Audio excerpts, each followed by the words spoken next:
Falar é algo bom, mas melhor é viver. O quanto estamos dispostos a abrir mão, a renunciar, a dizer não, para que de fato Deus se manifeste através das nossas vidas com poder e graça. Nós podemos, irmãos, por meio do Espírito Santo, impactar a nossa comunidade, a nossa igreja, o lugar onde vivemos, a rua onde moramos, a nossa cidade. Podemos sim, tá? Não precisa de muita gente. Aquela velha máxima, né? Aforisma, um com Deus é a maioria, é verdade. Deus não conta com multidões, conta com corações inclinados, dispostos, que dizem: Senhor, cumpre em mim a tua vontade, cumpre em mim o teu querer, e eu te darei honra, e eu te darei glória, e eu te darei louvores. Então, vamos ler um texto base, não é? Atos capítulo 2, vamos ler 4 versículos nessa noite. Depois estarei orando, tá? E de fato estaremos, não no texto, mas mergulhando um pouco sobre o assunto, sobre esse tema, avivamento. Atos capítulo 2, vamos ler os 4 primeiros versículos de Atos 2.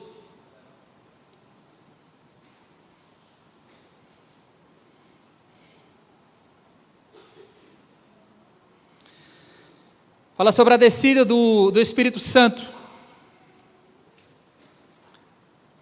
Vale a pena lembrar que o livro de Atos, você entende a partir de três questões fundamentais, tá?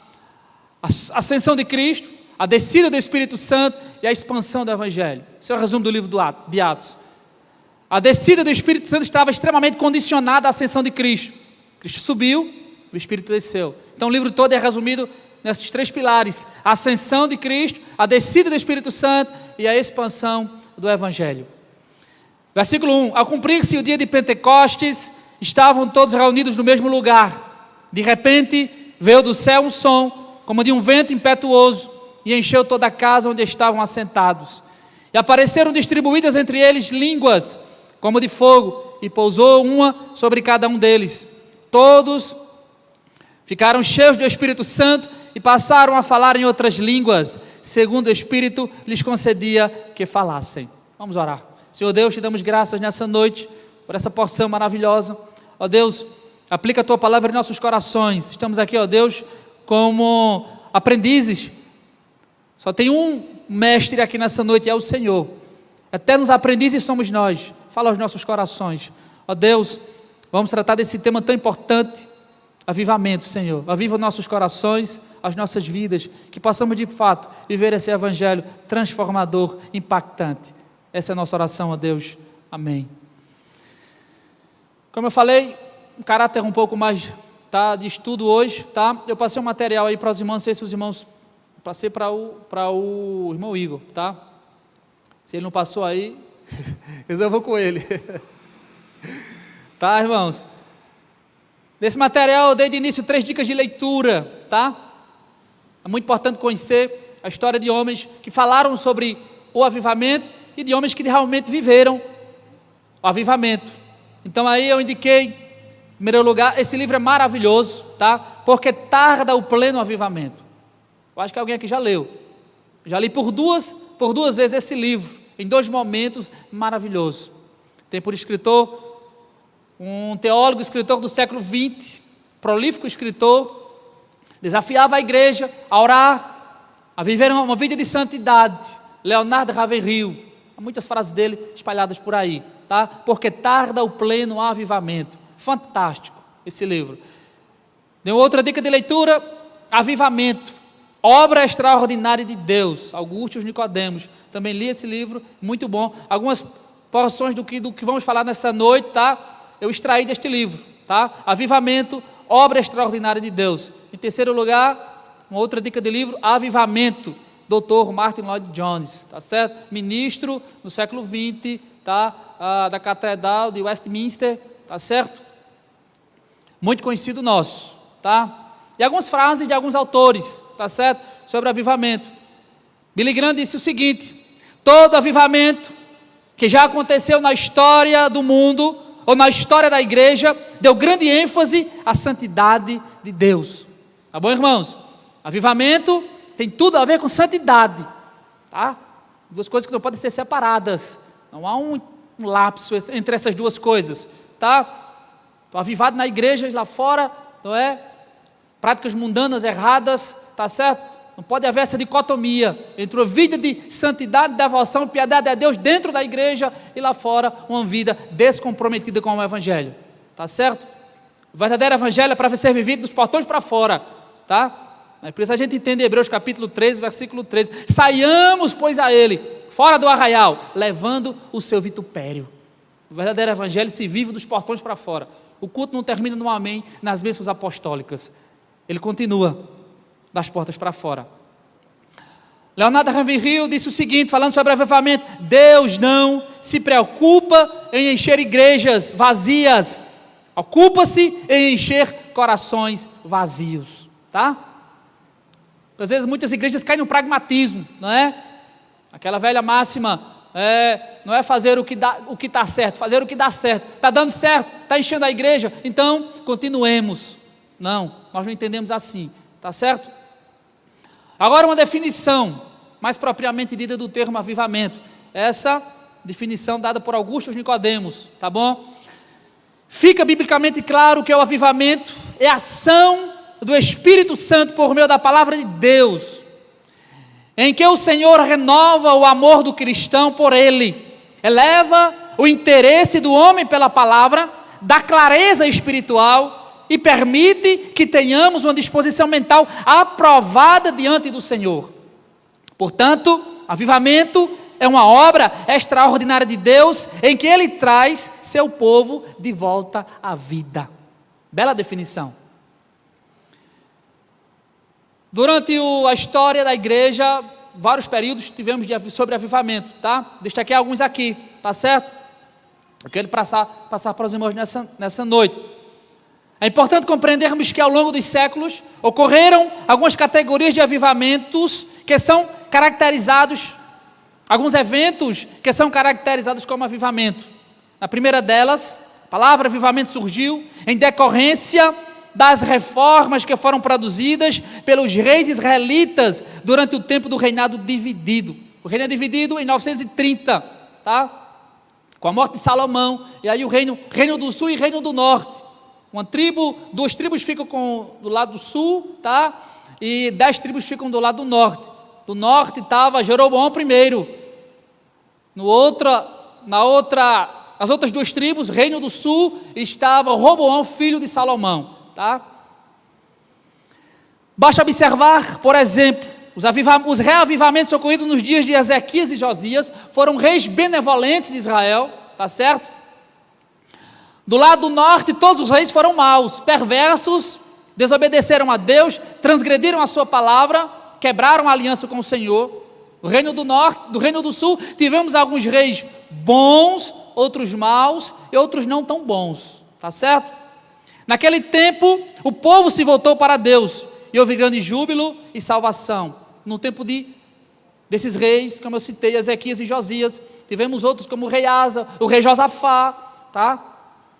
Em geral, o Senhor levantava reis para restabelecer o culto a Ele e realizar uma reforma na nação. Em seguida, há um período de grande declínio espiritual, com a adoração de falsos deuses e o desvio dos caminhos de Deus. Eram fases em que a aliança do Senhor era completamente esquecida. Diante desse cenário de idolatria e prostituição espiritual, Deus levantava um rei piedoso, de oração e temente a Ele, que promovia uma reforma completa no reino, destruindo altares e divindades pagãs, banindo falsos profetas e quebrando ídolos, a fim de direcionar o povo de volta à verdadeira religião e à adoração a Deus. Por conta disso, as reformas que ocorreram no Antigo Testamento geralmente são chamadas de avivamento espiritual. Fica claro, portanto, que quando nos referimos a avivamentos, é importante associar o conceito à ideia de reforma. Isto é, avivamento pressupõe reforma de costumes, mudança de caráter, procedimentos e paradigmas. Torna-se evidente que o conceito é bem mais profundo do que meramente expressões e manifestações emocionais, pois o verdadeiro avivamento nos leva além de uma inclinação emocionalista e fugaz, ou seja, algo que é meramente momentâneo, tá? Efêmero, passageiro, não tem solidez, é algo líquido, tá certo? Não, verdadeiro avivamento não é assim, tá certo? Ele tem concretude, tem frutos, tem evidências, tem obras. Alguns reis, principalmente esses reis que foram benevolentes no reino de Israel, citando apenas o rei Josias, acredito que você já leu, 2 Crônicas, capítulo 34, Josias foi um rei que restaurou, impetrou uma reforma espiritual e física no reino do sul. Israel estava em total declínio espiritual. Pai de Ezequias, havia os pais de Ezequias, os seus antecessores, se afastados dos caminhos do Senhor. Então, naquela nação, havia adoração a Deus, a Zerá, a Moloque, a Astarote e outros deuses por aí. Josias, ele impetra essa reforma física e espiritual, restaura a adoração, tá? Começa a ler o livro da lei, estava esquecido, estava perdido. Ele resgata a lei do Senhor, começa a meditar, prega a palavra de Deus. Em atitude de humildade, quebrantamento, volta-se para o Senhor juntamente com a nação. Restaura as festas religiosas como a Páscoa, não é? Festas, instituições importantíssimas para o povo judeu e para nós também, tá certo? Então, ele restaurou a adoração, quebrou os altares aos falsos ídolos, ele exterminou os prostitutos cultuais. Então foi um rei benevolente. Alguns eruditas dizem que esse foi o melhor rei de Israel depois do rei Davi, tá? Uma segunda categoria de eventos que trata sobre avivamento, ela refere-se à manifestação de avivamentos no Novo Testamento. No Velho Testamento tivemos com esses ciclos, tá? De reis bons e reis maus, também no período de Juízes, não é? Aquele ciclo onde o povo se contaminava, envolvia-se com idolatria, Deus levantava uma nação falsa, o povo agora era oprimido, Deus levantava um libertador, tá? Foi assim o Antigo Testamento todo, até que o Novo Testamento, com a encarnação do Verbo, dá-se a nova aliança, tá certo? Acontecimentos que marcaram a inauguração da nova aliança em Cristo. Algumas dessas ocorrências são o ministério do Senhor Jesus, tá certo? Seguido, como relatam diferentes passagens de Atos, do derramamento do Espírito Santo no dia de Pentecostes, em Samaria, na casa de Cornélio, em Éfeso, junto aos 12 discípulos de João Batista. O Espírito Santo desce em Atos capítulo 2. Mais para frente vamos encontrar o mesmo Espírito, o Espírito Santo batizando outros irmãos em outros lugares, como acabei de falar, Samaria, alguns discípulos de João Batista, na casa de Cornélio. Irmãos, o que houve ali não foi um novo Pentecoste, tá? Abrindo aqui um parêntese, o que houve ali foi uma extensão do Pentecoste de Atos capítulo 2, não é um novo Pentecostes, tá certo? A título de informação. Embora esses eventos sejam chamados de avivamentos espirituais, eles não envolvem uma reforma, como foi no Antigo Testamento, uma vez que a igreja estava começando, logo não havia o que reformar. É importante ressaltar que só se caracteriza como reforma algo que anteriormente tenha saído dos trilhos e necessite de um retorno ao ponto inicial. Portanto, embora não tenham esse caráter de reforma, os derramamentos do Espírito Santo mencionados em Atos e nos evangelhos também são categorizados como avivamentos. Devemos frisar ainda que o evento de Pentecostes é um marco na história da igreja e simboliza a entrada de diferentes povos no corpo de Cristo, com propósito de salvação. Todavia, isso não significa que o Espírito de Deus não agiu depois daquele dia. O Espírito Santo foi derramado para estar eternamente com a igreja, em um fato único e irrepetível, tá? Pentecostes foi um fato que aconteceu de uma única vez, não se repete mais. O que a gente encontra no livro de Atos são eventos que acompanharam, tá? Consequências do derramamento do Espírito em Atos capítulo 2, tá certo? Uma extensão. O evento de Pentecostes é tão singular quanto a morte de Cristo, irmãos, uma vez para sempre, tá certo? Mas os efeitos do que aconteceu durante aqueles dias permanecem até hoje. uma vez que o Espírito de Deus continua a agir. No Antigo Testamento, o Espírito Santo estava condicionado, lembra? A reis, sacerdotes, a juízes, profetas, veio a minha palavra do Senhor. Os profetas diziam, assim diz o Senhor, na nova aliança o Espírito foi derramado sem medida. Então todos nós, a ideia do sacerdócio universal, todos nós somos profetas em potencial, tá? Nova aliança não tem profeta nos moldes do Antigo Testamento, nos mesmos parâmetros, paradigmas, não, tá? Todos nós somos profetas em potencial, temos a mensagem em nossos corações, em nossos lábios, a palavra de Deus, tá? Mas no Antigo Testamento não. E esse Espírito, além de estar condicionado a essas categorias de pessoas, profetas, sacerdotes, reis, juízes, o Espírito era condicionado. Desobedecia e obedecia, o Espírito poderia entrar e sair. Na nova aliança não. Entrou, não sai mais. Tá certo, irmãos? Se alguém, ao aceitar a Cristo de forma genuína, aceitou, a partir dali ele recebeu o Espírito Santo para nunca mais deixar de ser habitado por Ele, tá? O que eu posso fazer em pecado, entristecer o Espírito, mas o Espírito, uma vez residindo na vida de alguém, nunca mais ele está abandonado, tá certo? Nunca mais. Um terceiro tipo de evento chamado de avivamento remete às reformas ocorridas na história da igreja, tá? Que serviram para manter sua pureza ao longo dos séculos. É necessário considerar como um dos seus principais marcos a reforma protestante ocorrida no século XVI.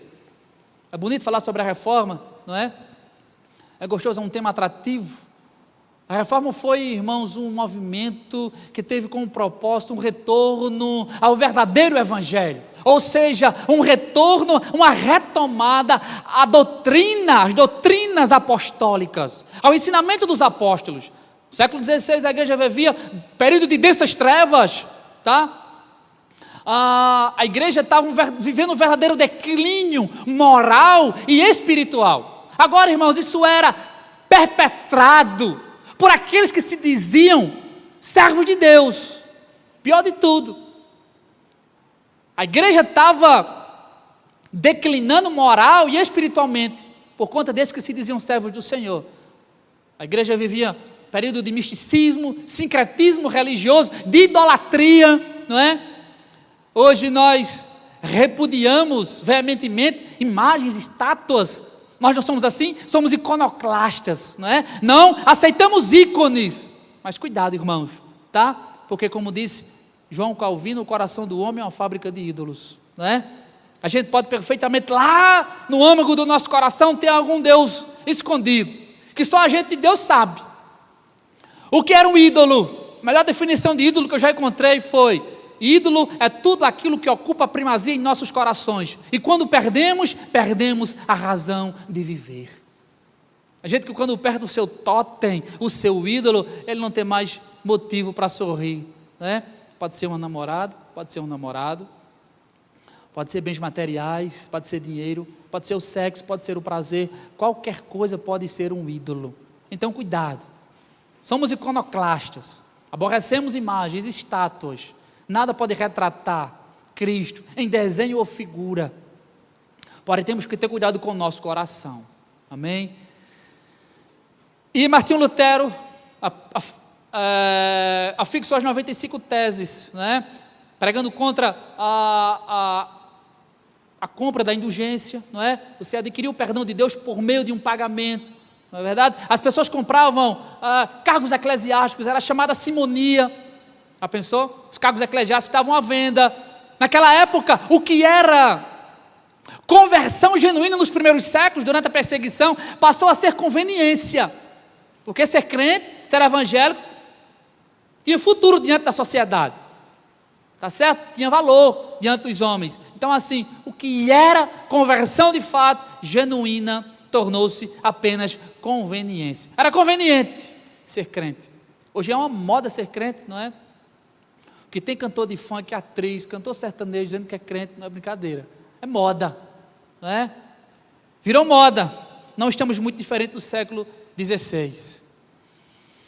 Ela é caracterizada principalmente por transformar o cenário cristão. uma vez que ele trouxe de volta a doutrina da justificação pela fé, mudou a experiência do culto, trazendo a participação direta da congregação. Como é bom louvar, né? Louvamos agora, batendo palma, cantando com os meninos aqui do grupo do Ministério de Louvor, mas não era assim, tá certo? A igreja não tinha esse envolvimento no culto público, tá certo? Não tinha. Isso era algo exclusivo para o clero, tá? A igreja não tinha essa liberdade de poder cultuar a Deus. Apenas ouvintes, meros pessoas que assistiam uma apresentação, nada mais do que isso. Mudou a experiência do culto, trazendo a participação direta da congregação e encheu de vida uma igreja que estava morta. Olha que legal, debaixo das tradições e dos costumes introduzidos pelo papado durante a Idade Média, tá? Tradicionalismo estava matando a igreja, tá? Irmãos, o que é tradicionalismo? Tradicionalismo é diferente de tradição, tá? Tradicionalismo é a fé morta dos que já foram, tá certo? A fé morta dos que estão vivos, tradicionalismo. E tradição é a fé morta dos que já foram, tá certo? Nós temos tradição, tá? Somos igreja tradicional, cremos no que foi pregado durante a Reforma Protestante, cremos na justificação pela fé, cremos na soberania de Cristo, cremos na inerrância, na infalibilidade das Escrituras. Isso é uma tradição que não pode ser perdida, mas isso é diferente de tradicionalismo. Tradicionalismo é algo robótico, mecânico, tá? Árido, seco, vazio. Não, nós não somos tradicionalistas, temos as nossas tradições, tá certo? Esses homens, como Calvino, como Martinho Lutero, como Zwinglio, desencadearam esse avivamento no século XVI.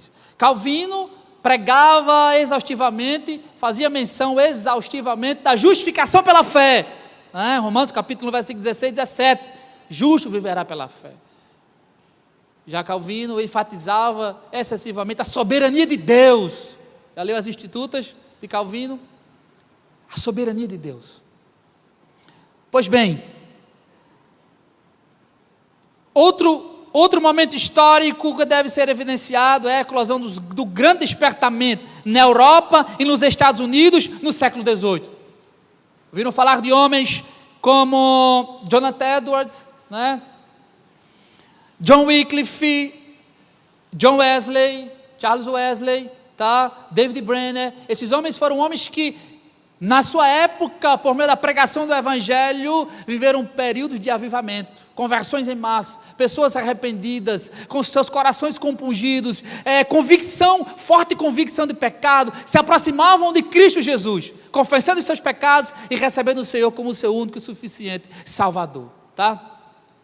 1733, 34, John Wesley, Jonathan Edwards, pastor em Northampton, pregava sermões duros e as pessoas vinham a Cristo arrependidas e chorando, mostrando aqui, irmãos, que o sermão ele deve ser bíblico, escriturístico, muitas vezes, e em todas as vezes confrontador. Essa pregação de inclusão, venha como você está e continue do jeito que você está, porque para o que Deus importa é o coração, isso é antibíblico, tá certo? A verdadeira mensagem confronta o homem, humilha o homem e glorifica a Deus. Essa é a tônica, esse é o cerne da verdadeira pregação em tempos de avivamento. Deve ser a nossa também nos dias de hoje, tá certo? 1941, 42, ele pregou o seu maior sermão, o sermão mais conhecido, os mais famosos, pecadores nas mãos de um Deus irado. Já li esse sermão algumas vezes, né? É fantástico. Passou alguns dias em jejum e oração para poder pregar esse sermão. As pessoas se aproximavam de Cristo, agarravam-se nas colunas do templo, reconhecendo o tamanho das suas gravidades e da hediondez dos seus pecados, tá? Pessoas vinham, se convertiam a Cristo e eram transformadas. E esse sermão, ele ecoa até os dias de hoje. Mesmo Jonathan Edwards morto, né, os sermões que ele pregou falam profundamente aos nossos corações. Antes de Jonathan Edwards, um jovem, David Brenner. Eu li a biografia de David Brenner, a biografia dele escrita por Jonathan Edwards, tá? O diário de David Brenner.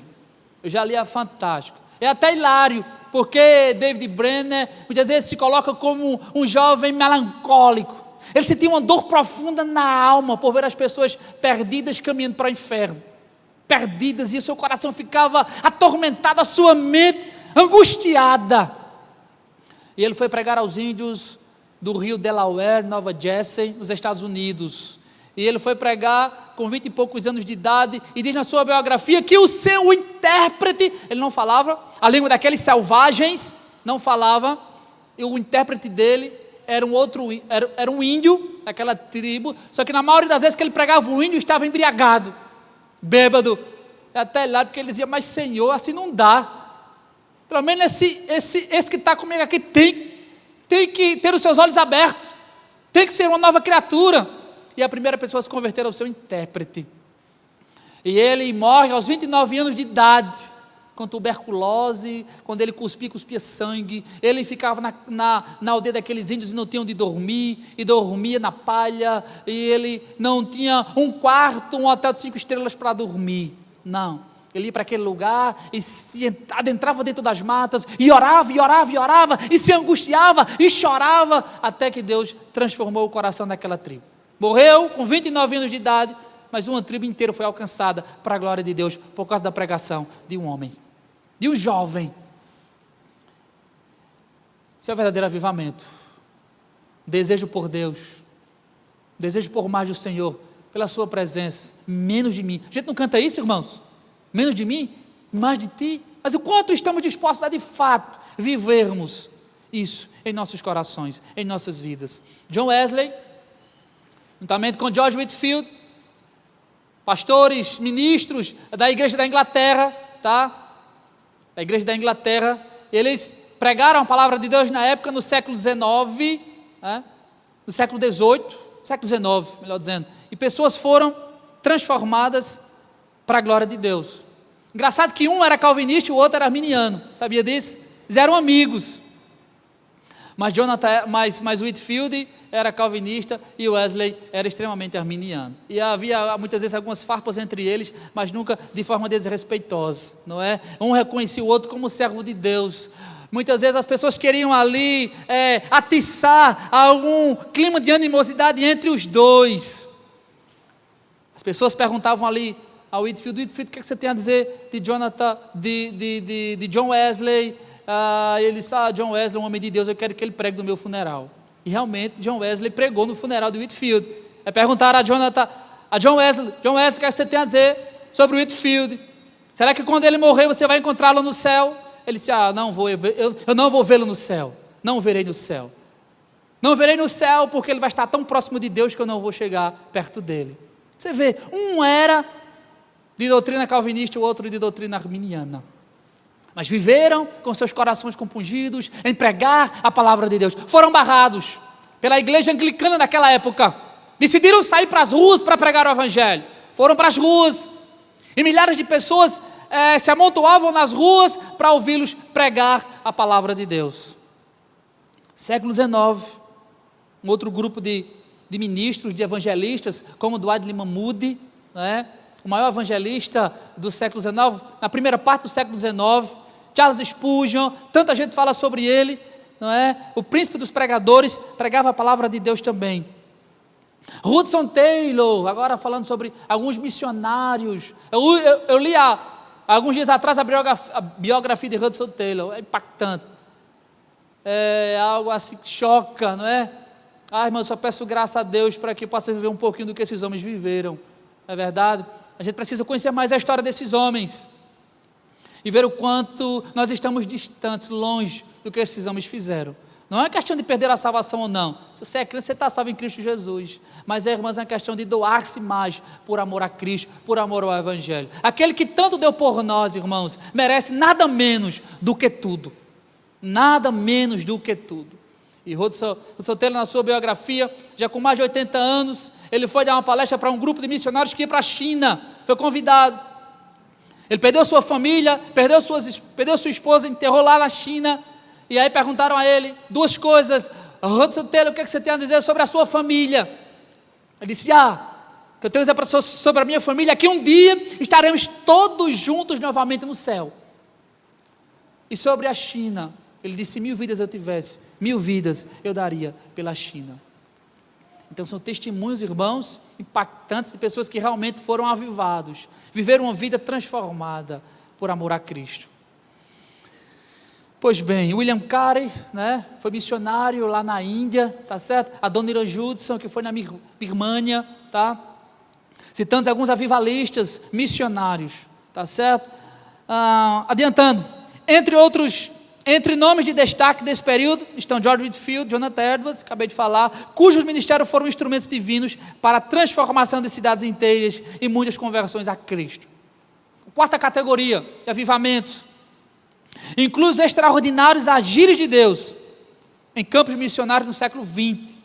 Temos como exemplo os movimentos ocorridos na Coreia do Sul e na África do Sul.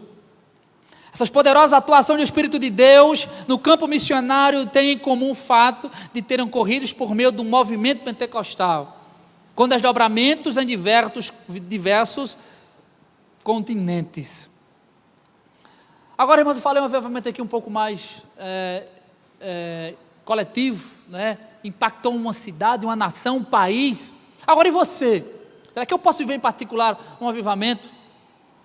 Tempo de morte espiritual. Aliás, não, essa é a parte que eu vou falar depois, eu estou me adiantando. Antes disso, eu quero falar o seguinte: característica de um avivamento, tá? Característica de um avivamento. Primeira delas, tempo de morte espiritual. O avivamento ocorreu em tempos de escuridão moral, o que deixa claro que quando tudo vai bem, não há necessidade de avivamento. Avivar é dar vida. Portanto, se é preciso avivamento, pressupõe-se que o povo está espiritualmente morto. O que as Escrituras nos mostram é que todas as vezes que o povo israelita viveu um avivamento, esse fenômeno ocorreu em épocas de crise, quando a nação estava mergulhada em pecado e idolatria. Hernandes Dias Lopes diz o seguinte, que a crise é o útero do avivamento, né? Que coisa, né? Geralmente, em tempo de crise, de declínio, Deus desperta o seu povo, né? E acontece um avivamento. Às vezes, nem sempre as coisas estão boas para poder acontecer um avivamento. Segundo lugar, Deus iniciou a obra no coração de irmãos, de servos. Cada reforma começou no coração de um servo de Deus, como Jacó, Ezequias, Josafá, Asa, Josias, Otoniel e Esdras, entre outros. Todos homens levantados pelo Senhor Deus. Pelo Senhor, Deus avivou o coração desses servos com quebrantamento para depois usá-los a fim de avivar o povo. Então, se anime, você pode ser um desses que Deus pode inflamar o seu coração para poder influenciar outros, aqueles que estão à sua volta, a igreja onde você congrega, a sua rua, ou quem sabe, a sua cidade e o seu país. Fundamentado na palavra de Deus é o terceiro característica do avivamento.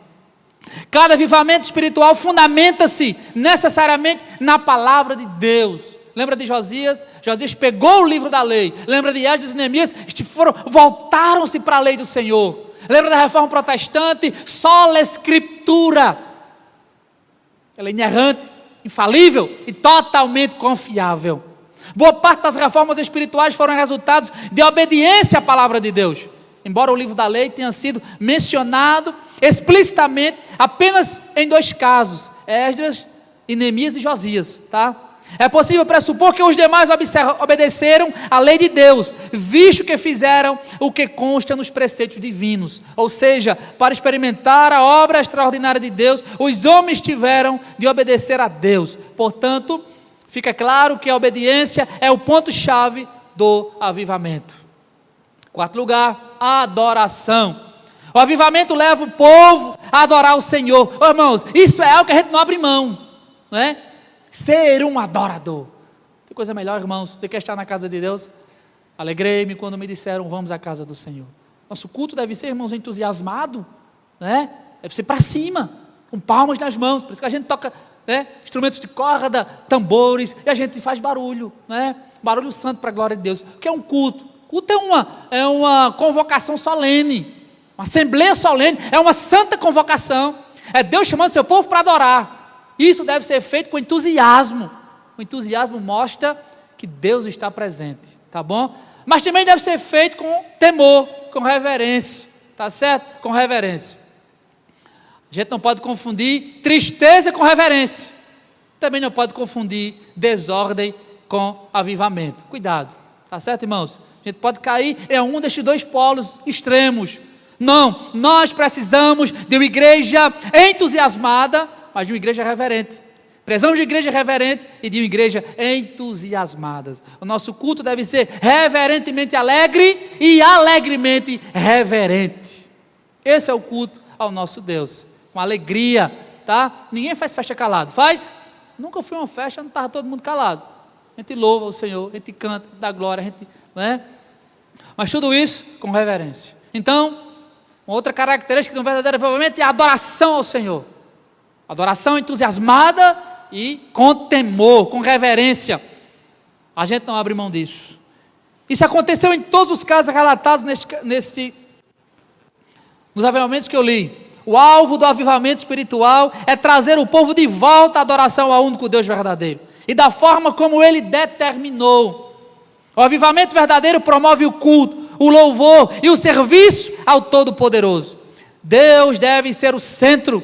O avivamento se faz necessário quando Ele não está recebendo a glória, se o povo não o adora da forma apropriada e não o serve como deveria. Quinto lugar, abandono da idolatria. Vemos que em cada um desses casos houve a destruição dos ídolos. Lembra? A de ser uma imagem diante dos nossos olhos. Alguém certa vez disse que os maiores ídolos não estão diante dos nossos olhos, mas dentro do nosso coração. É lá onde surge a figura de um ídolo. O ídolo é o rival de Deus. O ídolo ocupa a primazia de Deus em nossos corações. O ídolo é o rival de Deus, que não divide sua glória com ninguém. Deus quer o coração do seu povo completo. Cada um desses avivamentos inclui o abandono da idolatria, culto aos ídolos. Deve ter o primeiro lugar na nossa vida. Deus deve ter o primeiro lugar na nossa vida. Pois o cerne do avivamento é a centralidade do Senhor. Portanto, avivar é lançar fora tudo o que ameaça a primazia de Cristo em nosso coração. Quer ter uma vida avivada? Lance fora os ídolos. Jogue fora, queime, quebre. Afaste-se dessas coisas. Volte seus olhos para o Senhor. Que seja o lugar, separação do pecado. Em cada avivamento houve uma separação clara do pecado. Note que em alguns casos houve oração explícita de arrependimento, como relatado nas histórias de Samuel, Josias e Neemias, por exemplo. Sem forte convicção de pecado, que sou eu diante de Deus, pobre pecador condenado ao inferno, mas a graça, a pura graça, misericórdia de Deus me encontrou, me achou e me fez uma nova criatura. Sem esse senso, irmãos, de quem eu sou, o quão é de onde é o meu pecado, da minha depravação, não pode haver avivamento, tá? Não pode haver. Preciso me enxergar. Bem-aventurados pobres de espírito. Pobre de espírito. Aqueles que reconhecem suas falhas, as suas mazelas, a sua pobreza espiritual, a sua ineficiência, ineficácia de se aproximar diante de Deus. É esse que reconhece que é pecador, que é transgressor, que é quebrador da lei, do pacto. Precisa-se ter convicção de pecado. Profunda convicção de pecado. Coração compungido e quebrantado. Obediência à vontade de Deus em sétimo lugar. Em todo avivamento o povo voltou a obedecer às leis de Deus. Afinal, o alvo do avivamento espiritual é o retorno ao cumprimento da vontade de Deus. Em oitavo e último lugar, alegria e prosperidade. Cuidado, irmãos, para não confundir, tá? Alegria e prosperidade com a teologia da prosperidade, tá certo? Prosperidade para nós é estarmos debaixo da bênção de Deus. Essa é a verdadeira prosperidade, tá certo? Estar debaixo das benesses do Senhor. Todas as reformas levaram à restauração da alegria do povo e a períodos de prosperidade nacional, tá? Às vezes a gente pode ser crente salvo, mas triste, como Davi no Salmo 51. Restitui-me, Senhor, a alegria da salvação, não é? Tristeza, eu não sentir a alegria em dar um abraço na esposa, dar um abraço no filho, nem sentir a alegria em estar cultuando ao Senhor, é olhar para o mar e não sentir alegria e prazer naquilo ali. Sabe, muitas vezes um crente triste, é salvo, A graça de Deus o alcançou, o Espírito habita nele, mas é um crente salvo. Tempo de avivamento, vivemos de forma alegre. Para nós tudo faz sentido. O mundo é colorido. Sabe como é um olhar de apaixonado? Aquele tudo para ele está bom, está bonito, está colorido. Ele não tem fome, ele é feliz, sorridente o tempo todo. É como o Salmo 126. Ri o tempo todo, sorriso nos lábios.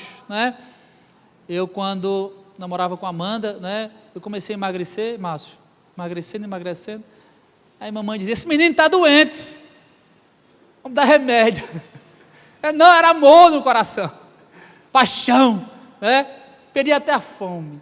Então um crente avivado é assim, está contente com tudo, alegre, se chove ele está feliz, olha que chuva bonita, se o sol nasce, ele está contente, vai louvar, ele canta com entusiasmo, ele canta com alegria, não tem tempo ruim, tá certo? Tempo de avivamento é assim, alegre e próspero, por saber que está debaixo da bênção, das benesses do Senhor. Como resultado das reformas, houve combate a inimigos, libertação da opressão de outros povos, expansão e conquista de territórios. Agora sim, falando mais individualmente, vemos aqui avivamentos que se expandiram, que tiveram resultados expansionistas, resultados eficazes, visíveis, não é?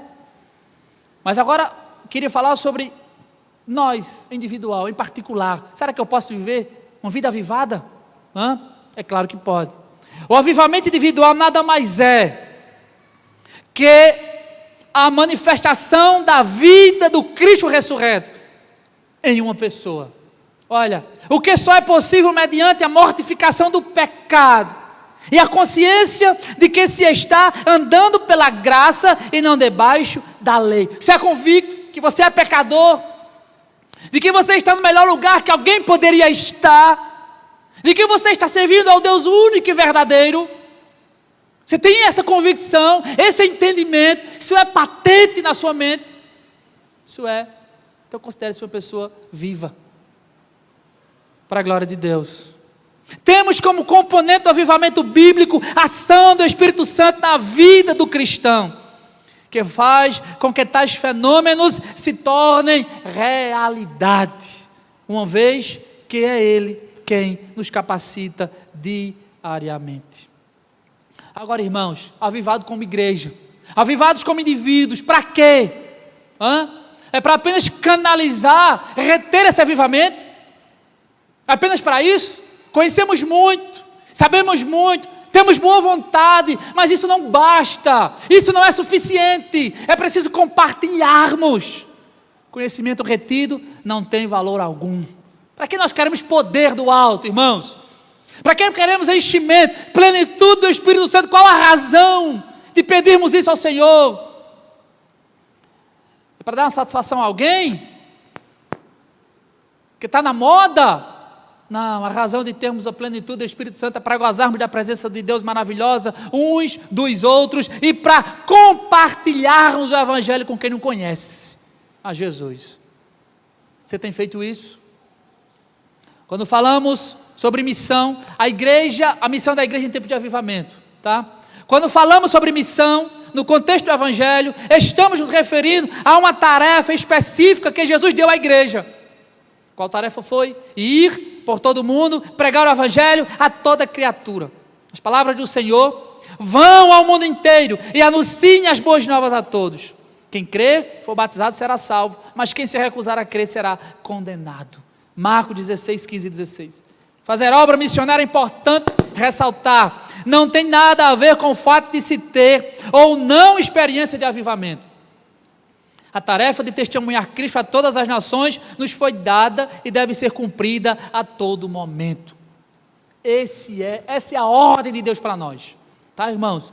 Ide, fazer discípulo de todas as nações, batizando em nome do Pai, do Filho e do Espírito Santo.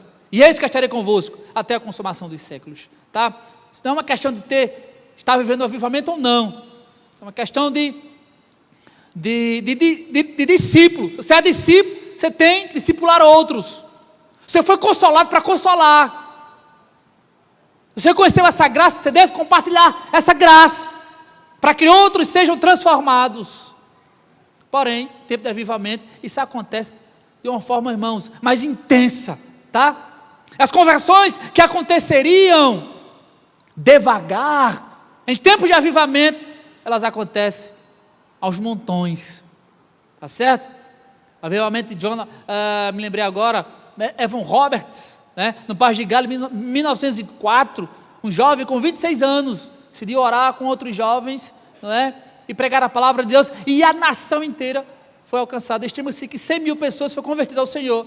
Então assim, 100 mil pessoas que talvez durasse muitos anos para essas pessoas serem alcançadas, em tempo de avivamento, conversões em massa acontecem, tá? Por meio da pregação do Evangelho. O que ocorre é que, se houver avivamento alinhado à missão, aquilo que levaria décadas para acontecer pode ocorrer em menos tempo, com muito mais intensidade, e é claro, alcançará um número de pessoas bem maior. Por isso, nosso desejo e nossa oração deve ser sempre que Deus se manifeste com refrigério sobre nós, a fim de que a obra missionária prossiga de maneira intensa e eficaz, e num espaço muito menor de tempo. Uma mensagem para refletir, eu coloquei, não sei se vocês estão acompanhando aí, em PDF, mas escutem se vocês não têm, uma mensagem do livro que eu acabei de citar no começo, tá? Porque tarda o pleno avivamento. Ela começa com essa frase, com esse texto, melhor dizendo, para refletir. Leonardo Ravenhill. Na igreja moderna, a reunião de oração é uma espécie de Cinderela. Essa serva do Senhor é desprezada e desdenhada, porque não se adorna com as pérolas do intelectualismo, nem se veste com as sedas da filosofia, nem se acha ataviada com o diadema da psicologia, mas se apresenta com a roupagem simples da sinceridade e da humildade, e por isso não tem receio de se ajoelhar. O mal da oração é que ela não se acha necessariamente associada a grandes façanhas mentais. Não quero dizer, porém, que se confunda com preguiça mental. A oração só exige um requisito: a espiritualidade. Ninguém precisa ser espiritual para pregar. Isto é, a pregação de um sermão perfeito, segundo as regras da homilética e com exatidão exegética, não requer espiritualidade. Qualquer um pode fazer isso. Qualquer um que possua boa memória, vasto conhecimento, forte personalidade, vontade, autoconfiança e uma boa biblioteca pode pregar em qualquer púlpito hoje em dia. E uma pregação dessas pode sensibilizar as pessoas, mas a oração move o coração de Deus. A pregação toca o que é temporal, a oração o que é eterno. O púlpito pode ser uma vitrine onde expomos nossos talentos. O aposento da oração, pelo contrário, desestimula toda a vaidade pessoal. Irmãos, é uma verdade confrontadora. A coisa mais difícil é orar, irmãos, não é fácil, né? Orar, a nossa carne quer tudo, menos orar. O nosso espírito se rende de imediato, quando dizemos sim a Deus, mas a nossa carne, irmãos, ela precisa ser quebrada, subjugada, humilhada, todos os dias. Você já pediu para que Deus te humilhe? Já pediu isso? Essa foi uma das minhas constantes orações o ano passado, pedindo para que Deus me humilhasse. Irmãos, quer dizer que dói, mas faz um bem tremendo para a alma, ser humilhado. Irmãos, faz um bem tremendo, extraordinário para a nossa alma. Precisamos, irmãos, pedir graça a Deus, para que Deus quebre os nossos joelhos, e nós, em atitude de humildade e obediência, nos ajoelhemos diante desse Deus poderoso e maravilhoso. A pregação pode ser intelectual ou arrebatadora, né? Mas o quarto da oração, só quem realmente nasceu de novo. Eu fico, sei lá, um misto de alegria e de tristeza quando alguém chega para mim e diz: Eliabe, eu assisti tua pregação, tu é muito eloquente. Márcio, tudo que eu não queria ouvir. Não quero ouvir isso, irmãos. Eu não fui chamado para ser eloquente, né? Embora nós não podemos desprezar a intelectualidade, a razão, a psique está a serviço do pregador. Mas não fui chamado para ser eloquente. Leandro Carnal é eloquente. Sabe quem é? Um historiador que zomba de Deus. Pondé é um homem eloquente, né? Cortella é eloquente. Deixa a eloquência para esses homens. Eu quero ser um simples pregador que revela o poder de Deus através das Escrituras. Isso deve ser o nosso propósito, tá? Revelar Cristo, o poder de Deus através das Sagradas Escrituras. É melhor alguém chegar e dizer: ah, que sermão duro. Fico mais contente. Saio mais feliz. Saber que a mensagem foi dura, mas se foi bíblica, amém. Foi Deus quem disse, não é palavra do pregador. Irmãos, para a gente encerrar, eu já falei quanto, Márcio? Cadê o reloginho aqui? Irmãos, agora vamos para o texto que eu li no início, tá? Vamos para o texto, tá certo? Ao cumprir-se o dia de Pentecostes, vou ler novamente. É curtinho: estavam todos reunidos no mesmo lugar, de repente veio do céu um som como de um vento impetuoso, e encheu toda a casa onde estavam assentados, e apareceram distribuídas entre eles línguas como de fogo, e pousou uma sobre cada um deles. Todos ficaram cheios do Espírito Santo, e passaram a falar em outras línguas, segundo o Espírito lhes concedia que falassem. Irmãos, vale ressaltar, isso foi um período, tá, de avivamento, mas vale ressaltar uma observação, que o Espírito Santo foi derramado para estar eternamente com a igreja, tá, irmãos? É um fato único e que não se repete mais.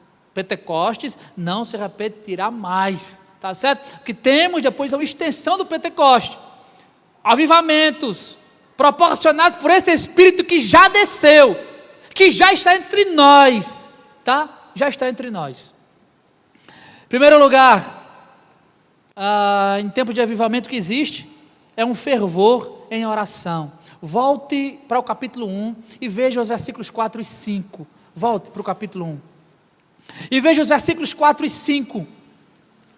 E comendo com eles, determinou-lhes que não se ausentassem de Jerusalém, mas que esperassem a promessa do Pai, a qual disse eles: de mim ouvistes, porque João na verdade batizou com água, mas vós sereis batizados com o Espírito Santo não muito depois destes dias. Em tempo de avivamento, o que acontece, irmãos, é um forte desejo pela oração, fervor espiritual. Precisamos pedir a Deus para que, irmãos, incline os nossos corações para orar, nos dê vontade, desejo, prazer em estar com Deus em oração. Esses discípulos aqui aprenderam o maior exemplo que Jesus deixou: oração. Era o Deus encarnado, o Verbo entre nós. Mas não poucas vezes ele saía, se retirava e em particular orava a Deus, não é? E Jesus ensinou isso aos apóstolos e eles aprenderam. E quando Jesus descia do monte, não é? Quando ele descia do monte, ele expulsava os demônios, curava os enfermos, dava vista aos cegos, não era assim? Ressuscitava os mortos e pregava o evangelho com poder e com autoridade. Podemos, irmãos, pregar essa mensagem com autoridade, com poder, com entusiasmo, mas antes precisamos ser homens e mulheres que se põem na brecha, como Ezequiel, se põe na brecha como intercessor, como alguém que ora, como alguém que clama, que geme. C.S. Lewis, citando outro autor, agora eu não lembro como é o nome que ele citava, ele disse que Deus nos deu o privilégio da causalidade. Sabe o que é isso? Privilégio da causalidade. É por causa da oração da igreja que os céus se movem. Olha que coisa bela. Deus age quando o seu povo ora. Privilégio da causalidade. É por causa da oração da igreja que os céus se movem, que Deus entra em ação. O Espírito foi derramado sobre a comunidade inteira quando estavam reunidos em um só lugar, orando fervorosamente. Essa circunstância não deve ser considerada uma fórmula mágica, tá, irmãos? Que garante a vinda do Espírito, tá? Às vezes a gente vai orar, não vai ter esses resultados expressivos, expansionistas, não. Mas isso não implica dizer que Deus não esteja atuando, tá? Até porque Deus não manda, o homem não manda na agenda de Deus, não é assim que a gente aprende? O homem não determina e não provoca esse avivamento efusivo. mas isso não implica dizer que Deus não esteja trabalhando e quebrantando corações. Os seres humanos não têm controle algum sobre o Espírito e não podem produzir sua presença. A igreja deve permanecer atenta e sensível à presença divina. Supostamente, o Espírito pode vir quando a igreja está fragmentada, em frangalhos, em conflitos, mas é de duvidar que venha quando a igreja não tem uma vida de oração, tá? Se a gente quer viver avivamento, a primeira coisa a fazer é orar, tá, irmãos? Falamos sobre avivamento, mas precisamos orar, com todo o nosso coração, com todo o nosso vigor, com toda a nossa alma. Melhor livro sobre oração, não, mais uma dica de leitura, tá? Eu já li esse livro algumas vezes, livreto fininho, mas é espetacular, né? O Poder da Oração, já leu? E.M. Bounds, você lê dentro de 2 horas o livro, tá certo? E.M. Bounds, O Poder da Oração. Ele diz o seguinte, é uma das suas frases: só pode fazer uma oração curta, olha que interessante, e poderosa em público quem mantém uma longa e poderosa comunhão em secreto. E aí, tem quem durma com um barulho desse? Hein? É para arrepiar a alma, não é? A gente quer ter uma oração arrebatadora, né? A gente quer ter uma oração poderosa em público, né? Mas só pode ter uma oração curta, poderosa em público quem tem uma oração longa em secreto. Segundo lugar, em tempo de avivamento, o Espírito Santo vem com poder e graça, tá? O Espírito Santo desceu. O texto que lemos, tá? Não vou ler novamente, Atos 2, de 1 ao 4. Deus cumpriu com a sua promessa. Atos 1, 4, 5. Mateus 3, 11. Lembra da pregação de João Batista? Arrependei-vos, né? A pregação de arrependimento, pois o reino está próximo. Eu, na verdade, vos batizo com água, mas vem um depois de mim, que eu, perto dele, não sou digno de amarrar as suas sandálias. Ele vos batizará com o Espírito Santo e com fogo. Cumpriu-se na descida do Pentecostes. A pregação de João Batista foi cumprida. O Espírito Santo desceu e batizou com fogo as pessoas que ali estavam, tá? O batismo de arrependimento de João apontava para o batismo messiânico com o Espírito Santo e com fogo. Foram testemunhadas 3 sinais da presença de Deus: vento, fogo e línguas. O vento é particularmente um símbolo da presença do Espírito Santo. O fogo é símbolo do poder do Espírito para purificar e para julgar, né? A gente não toma essa linguagem e Deus, fogo, o vento, né? Então assim, a presença de Deus é o poder de Deus que queima a impureza, que queima o pecado, que transforma, que regenera, que purifica. E em terceiro, houveram ali as línguas. Olha que interessante. Em Gênesis capítulo 11, do 1 ao 9, Deus dispersou as línguas como forma de juízo. Lembra? Babel, Deus confundiu a língua deles e os homens não se entendiam mais. Agora no Pentecoste, Ele dispersa as línguas para produzir nova unidade transcultural no Espírito. Se em Babel Deus trouxe confusão, aqui Deus trouxe salvação. Acho que foi John Stott que disse que lá em Babel os homens, com seus corações orgulhosos, tentaram subir aos céus. No Pentecoste, Deus de forma humilde desceu à terra. É verdade. Belo contraste. Confusão e salvação. Expansão transcultural do Evangelho. O milagre do Pentecoste é o alcance universal do Evangelho que transpõe barreiras culturais e de linguagem. Terceiro lugar, tempo de avivamento. Precisamos de poder para pregar. Atos 2, do 14 ao 41, tá? O profeta Joel havia profetizado que o Espírito seria derramado sobre toda a carne, contudo a expressão todas as pessoas precisa ser restringida àqueles que se arrependem e são batizados no nome de Jesus Cristo para o perdão dos seus pecados. Quem são esses? Todas as pessoas. Irmãos, aqui não é universalismo, tá? Todos serão salvos, não, mas aqueles que arrependidos se aproximarem do Senhor, confessando os seus pecados e as suas transgressões. Há uma condicional: arrependimento, contrição, tá? As palavras do pastor Hernandes Dias Lopes: o derramamento do Espírito quebraria barreiras e romperia o preconceito sexual, não é? Porque filhos e filhas seriam cheios de Espírito Santo, quebraria a barreira etária, os jovens e os velhos, né? Uns profetizarão, outros sonharão, e por fim, a barreira social, servos e servas, e todo aquele que invocar o nome do Senhor será salvo. Pedro não tenta promover sutilmente o Evangelho, não é? Não tenta, mas sim confrontar seu público de modo direto, com a mensagem da cruz. Vocês o crucificaram. A centralidade da mensagem é a cruz de Cristo. Tudo deve apontar para a cruz de Cristo. É essa a primeira proclamação do Evangelho, e o chamado ao arrependimento atingem o âmago dos ouvintes. O caráter da pregação de Pedro é bíblica, confrontadora e teocêntrica. Em tempo de avivamento, o apelo para a conversão parte do povo, tá certo? No capítulo 2, versículo 37, nós diz o seguinte: que faremos, irmãos? É o povo querendo saber como é que faz para ser salvo.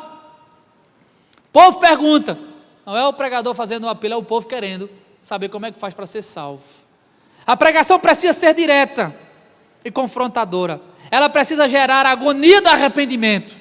Sempre foi, sempre é a intenção de Deus levar as pessoas ao arrependimento. A igreja moderna, contemporânea, apenas leva as pessoas a sentirem pena de si mesmas, não é? É o evangelho de autoajuda. Você é a pessoa mais vitimizada, produto do meio, ninguém é tão vítima quanto você. Se revolte contra isso, não aceite. Essa é a pregação de hoje. A verdadeira mensagem é confrontadora, confronta o homem e glorifica a Deus. As duas coisas são diametralmente opostas. Essa mensagem confrontadora, irmãos, vale ressaltar que ela precisa ser feita de forma direta, tá certo?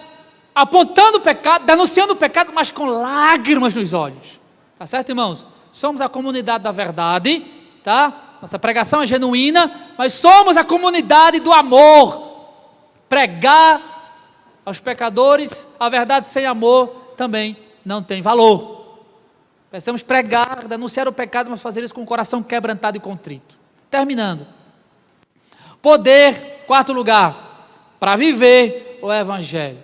Atos 2, 42, 47. Vou ler só o 42, que diz assim. O 42, perseveravam na doutrina dos apóstolos, na comunhão, no partir do pão e nas orações. Poder para viver o Evangelho. Poder para pregar a palavra, mas sobretudo, poder para viver, irmãos, tá? E eu até inverteria aqui, eu segui aqui o curso do texto, mas é preciso viver antes de pregar, tá certo? Antes você vive, você prega. O problema de muita gente é que quer fazer discípulo sem ser discípulo.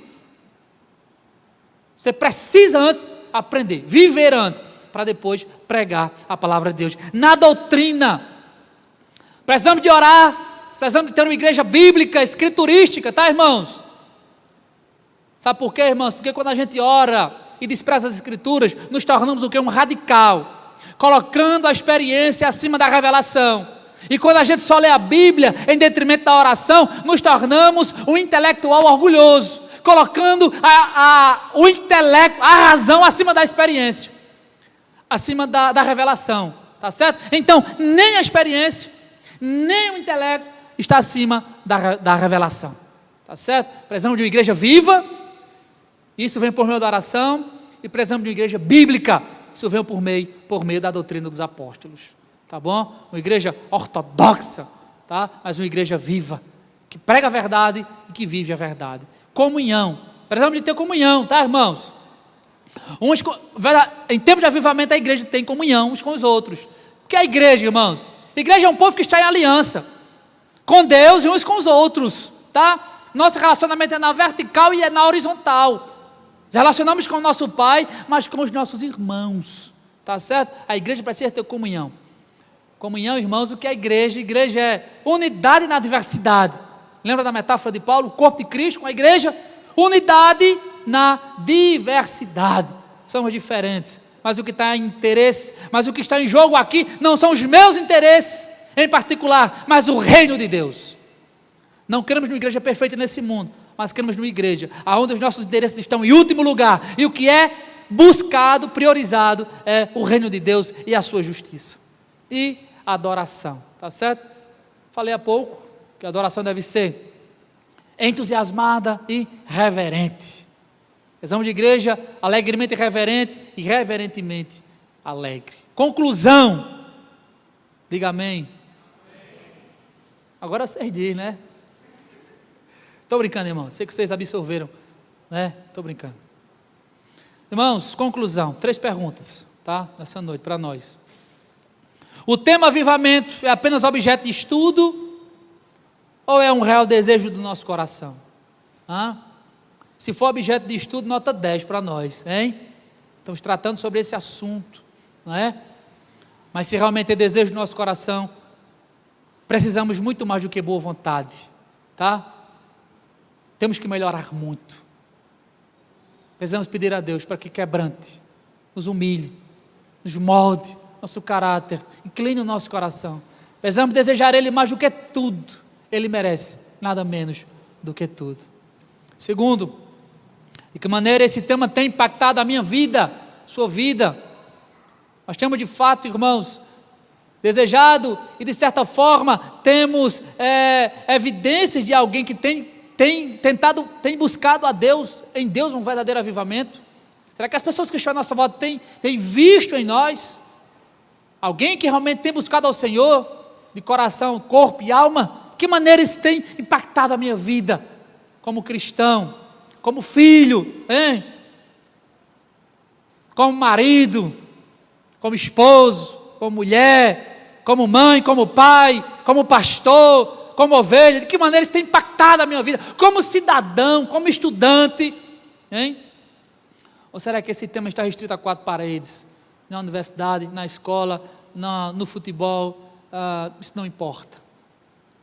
Isso é apenas matéria de estudo. De que maneira isso tem impactado a minha vida como um ser, desse útero social? De que maneira?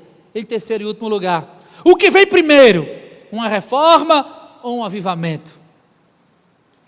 Quem quer responder? Tem algum doido aqui? Quer responder? Muito bem, Márcio. Alguém disse certa vez, porventura pode haver alguma diferença entre avivamento e reforma? Quando nos avivamos, nos reformamos, e quando nos reformamos, nos avivamos. Amém? Deus abençoe as nossas vidas, em nome de Jesus.